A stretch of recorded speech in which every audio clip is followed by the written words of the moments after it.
Hey guys, good morning. And we're sorry that we're just giving you Thursday and Friday. Oh my goodness. Our theme for the year is marching toward maturity. I say that again. Our theme for 2026 and most likely 2027, marching toward maturity.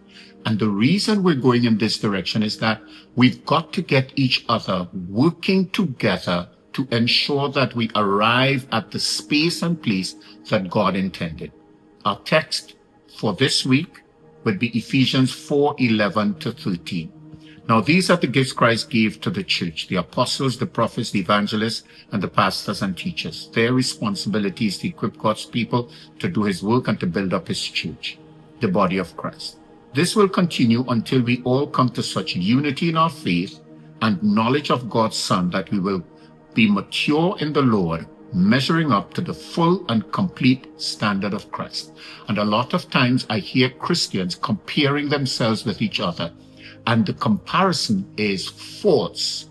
It isn't very real because our callings are different. Our assignments are different. I came out of a service last night, and I tell you, the preacher was so impactful to me, and I walked away with these words ringing in my ear. I am God's resource. I have an assignment. I am God's resource, and I have an assignment.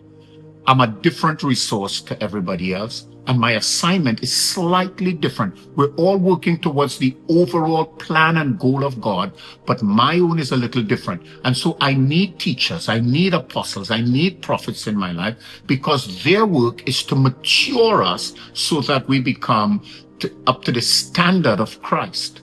We're not going to get there on our own, because when I think about it, if I spend time with God, I become godly. If I spend time with other Christians, I become Christian. If I spend time with persons who are only invested in worldly pleasures and worldly pursuits, then I become worldly. If I only spend time with myself, then I become lonely or I become self-absorbed. I need community. Hear what? I need God so that I could become more godly. I can see him as he is and reflect who he is.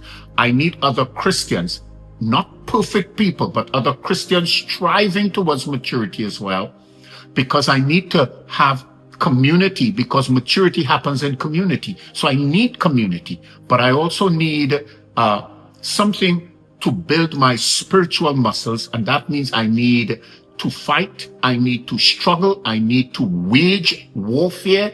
And so Ephesians chapter 6 would have informed me that I've got to have on the battle armor and get ready for war.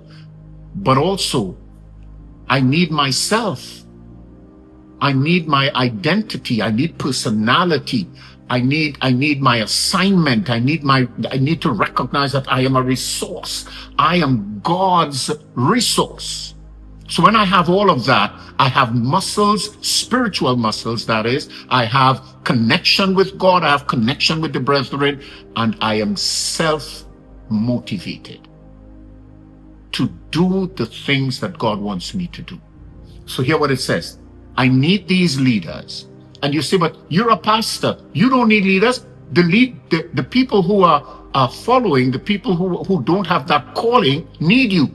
They do. But please note, while I may be a leader, I am a Christian leader. I'm a Christian first. And so I need them in my life. And that's why I allow other people to speak into my life, to connect with me, other leaders to share where God is leading them and how I can participate in that and ensure that my assignment is my assignment. And part of that is not just doing, but also receiving.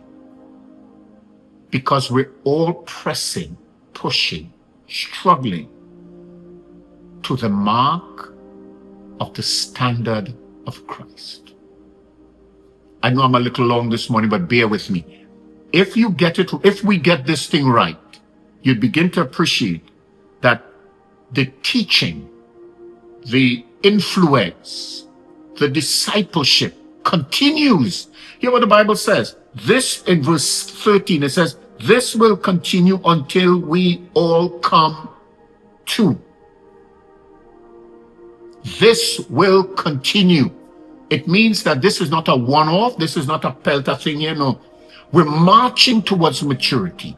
And in any march, there are going to be times when we have to rest. There are going to be times when the battle becomes fierce. There are going to be times when the mistakes we make may cause harm and injury to ourselves and others. There are going to be times when we have to come back to the commander-in-chief and get fresh information, resurgence of energy. We've got to come back to where the Spirit of God continues to convict and convert areas of our lives that has not been surrendered to God as King and as Lord. That's the march.